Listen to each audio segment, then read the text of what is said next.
قرآن آپ کو بتا رہا ہے کلیئر کر کے، قرآن ہے۔ اب جو کتاب پڑھیں گا اس کو کتاب سے ہدایت ملے گی۔ قرآن کو سمجھ کے پڑھیے، ہر فرد ذاتی طور پہ پڑھنا ہے اس کو۔ ہمارے پاس ایک مشغلہ بن گیا ہے کہ ہم وہ درس میں جا رہے ہیں، وہ بیان میں جا رہے ہیں، وہ وعظ میں جا رہے ہیں۔ نہیں، یہ سب اضافی چیزیں، بیسکلی چیزیں نہیں ہوتی، بنیادی چیزیں نہیں ہوتی ہیں۔ بنیادی چیزیں یہ ہیں کہ آپ خود پڑھیں گے قرآن، آپ خود سمجھیں گے قرآن کو۔ پھر رات جب آپ پڑھیں گے اس کے بعد آپ کے اندر جو یقین پیدا ہوگا وہ واضح و بیان سے نہیں ہوگا، وہ سننے سے۔ کتاب آپ خود جب پڑھیں گے آنکھیں کھول کے، اس وقت جو کیفیت ہوگی آپ کی اللہ کی طرف سے، وہ آپ کا اور اللہ کا معاملہ ہو جائے گا۔ اور آپ کے دل میں جتنی تڑپ ہوگی اللہ تعالیٰ آپ کے دل کو اتنا کھولتا چلا جائے گا۔ اب میرے واضح و بیان میں، کسی مولوی کے واضح و بیان میں کچھ بھی چلتے رہتا ہے سب، لیکن وہ جو بات رہے گی اللہ کا اور آپ کا ڈائریکٹ معاملہ ہوگا یا انڈائریکٹ ہو رہا۔ میں بیٹھا ہوں کچھ بول رہا ہوں آپ کو، ہے نا، میں بیٹھا ہوں کچھ بول رہا ہوں آپ کو، لیکن جب آپ بھی رات قرآن لے کے بیٹھیں گے آپ، تو آپ کا اور آپ کے رب کا معاملہ ڈائریکٹ ہو جائے گا۔ وَاعْتَصِمُوا بِحَبْلِ اللَّهِ، قرآن کہتا ہے اللہ کی رسی، یعنی قرآن کو مضبوط پکڑ لو تم، اللہ خود آپ کا ہادی بن جائے گا، اللہ خود آپ کا ہادی بن جائے گا۔ اللہ قرآن میں فرماتے ہیں سورہ زخرف میں، نبی کو مخاطب کہ اللہ نے فَاسْتَمْسِكْ بِالَّذِي أُوحِيَ إِلَيْكَ، اے نبی جو کتاب ہم آپ کو دے رہے ہیں وہی کی شکل میں آپ مضبوط پکڑیے اسے۔ إِنَّكَ عَلَى صِرَاطٍ مُسْتَقِيمٍ، اس کتاب ہی کی وجہ سے آپ صراط مستقیم پہ ہیں۔ کتاب چھوڑ دیے تو صراط مستقیم سے آپ ہٹ جاتے۔ پھر اس کے بعد کیا بولا اللہ پھر اسے، إِنَّهُ لَذِكْرٌ لَكَ وَلِقَوْمِكَ، اے نبی یہ قرآن آپ کے لیے بھی نصیحت ہے اور آپ کی قوم کے لیے بھی۔ وَسَوْفَ تُسْأَلُونَ، اور ہم ان قریب جب تم ہمارے پاس آئیں گے تو ہم پوچھنے والے ہیں کتاب کے بارے میں۔ کتنی کلیئر بات ہے بھائی، اب بتائیے آپ کہاں غفلت ہو رہی، غلطی کہاں ہو رہی ہم سے؟ یہی ہو رہی ہے۔ کہاں غلطی ہو رہی؟ یہی ہو رہی ہے اصل میں، کتاب کو چھوڑنے سے غلطی ہو رہی ہے۔ کتاب کو چھوڑ کے جو ادھر ادھر بھاگ رہے نا، ٹھیک ہے کچھ اچھی باتیں آپ کو معلوم ہو جائیں گے، نہیں بول کے نہیں اس کی بھی، لیکن جو قرآن کی اسپرٹ ہے، جو قرآن کا کرنٹ ہے، وہ آپ کو لگ جائے گا۔ پھر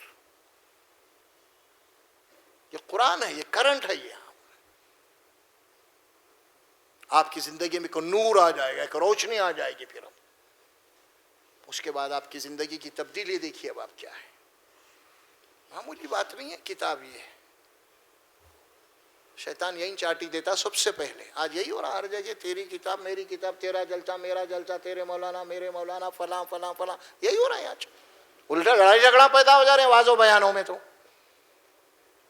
انہیں بولا ارے بھائی وہ جا رہے چل بھائی نہیں آتا بھائی وہ ہمارے مولانا نہیں ہوتے، ارے وہ جماعت، ارے ہماری جماعت نہیں، الٹا جھگڑے ہو رہے۔ اب اگر ہم بولیں بھائی قرآن پڑھو تو کوئی مسلمان نہیں یہ بولتا ہماری کتاب نہیں ہے بول کے نہیں بولتا، انہیں بولتا نہیں بولتا نا۔ تو جو کتاب سب مانتے وہ پڑھیے نا بھائی۔ اب آپ یہاں تو اختلاف نہیں ہے نا آپ کو، جس کا ترجمہ چاہے پڑھیے۔ آپ ترجمے میں گڑبڑ نہیں ہوتی، گڑبڑا بعد میں ہوتے، کامنٹری جو لکھتے ہیں آزو بازو کی ادھر وہاں رہتے گڑبڑا۔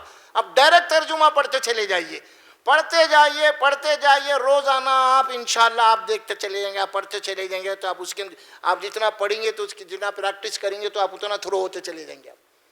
بات کھلتے چلے جائے گی آپ کو، شرح صدر ہوتے چلے جائے گا آپ کو۔ رب اشرح لی صدری، یہ پیغمبر کی دعا تھی، اے اللہ میرے سینے کو کھول دے۔ اور نبی کو اللہ حکم دیا، کیا حکم دیا؟ قل رب زدنی علما، اے رسول آپ ہم سے دعا کی کرتے رہیے، اللہ میرے علم میں زیادتی کر۔ تو پڑھتے جائیں گے تو آپ کے علم میں زیادتی ہوں گے نا، پڑھیں گے نہیں تو علم میں زیادتی کیسے ہوں گے آپ کے؟ پڑھ رہے نہیں ہم قرآن، تبلیغ کرنے نکل گئے باہر، ان کو سمجھا رہے ارے قرآن پڑھا تو کیا تبلیغ کریں گے آپ؟ کیا سمجھیں؟ تو کچھ قرآن نہیں پڑھا نا۔ اب قصے کہانیاں سناتے ہیں انہوں، بیٹھ کے میں وہاں گیا تھا، یہ ہوا تھا ویسا ہوا تھا، ان سے ملے تھے وہ ملے تھے، یہ قصے رہیں گے، قرآن تو نہیں رہیں گے وہاں، کیونکہ انسان کے ذہن میں جو چیز ہے وہی بولیں گا انہیں۔ اگر اس کے دل و دماغ میں قرآن ہے، جب لوگوں کو سمجھانے بیٹھیں گا تو قرآن ہی بولے گا نا انہیں. اب جو دعوت ہے، تبلیغ کرنے والے ہیں، ان کے پاس قرآن ہی نہیں ہے، یہ کھچے کہانیاں. اب یہ دین پھیل رہا، قرآن کہاں گئی پھر؟ نہیں، بہت بڑی غلطی ہوئی ہے، اس کی سدھار بہت لازمی ہے. ہر ایک کو فردن فردن قرآن کو سمجھ کے پڑھنا ہے، ترجمے کے ساتھ پڑھنا ہے، ذاتی طور پہ پڑھنا ہے. آپ کو گھر کے اندر جن کو پڑھنا نہیں آتا ہے تو کم از کم قرآن مجید سن سکتے ہیں وہ ترجمے کے ساتھ. اس کے بعد آپ خود دیکھ لیجئے انشاءاللہ تبارک و تعالیٰ کہ آپ اللہ کی رسی کو پکڑ لیے ہیں تو پھر آپ جو ہے بھٹک نہیں سکتے اور کوئی آپ کو بھٹکا بھی نہیں سکتا. آپ کیونکہ آپ کتاب پڑھ رہے ہیں، جب پڑھتے جائیں گے تو کتاب کا مواد جو ہے نا آپ کے دماغ میں آئیں گا. کوئی بھی کچھ بولیں گا، ارے انہیں قرآن کے خلاف بول رہا، فوری اندر سے انڈیکیٹ آئیں گا، ارے میں تو ایسا پڑھا قرآن میں، انہیں ویسی تقریر کر رہا. تو آپ کیا کریں گے؟ آپ اس کی بات نہیں مانیں گے، قرآن کی مانیں گے آپ، کیونکہ ایمان اس پہ نہیں ہے، قرآن پہ ہے آپ کا. فوری آپ فیصلہ کریں گے انہیں جھوٹ بول رہا، انہیں غلط بول رہا. یہ فیصلہ کب کریں گے آپ؟ جب آپ قرآن کا مواد آپ کے دماغ میں ہوگا تب کریں گے. نہیں تو پھر جو بولا لمبی داڑھی لمبا شملہ، ارے میں بہت بڑے بزرگ گئے، اس میں یہ چکر میں ڈال دے گا آپ کو شیطان. اسی لیے قرآن اصل چیز ہے. اسی لیے قرآن کو اللہ فرقان بولا، تبارک الذی نزل الفرقان علی عبدہ لیکون للعالمین نذیرا.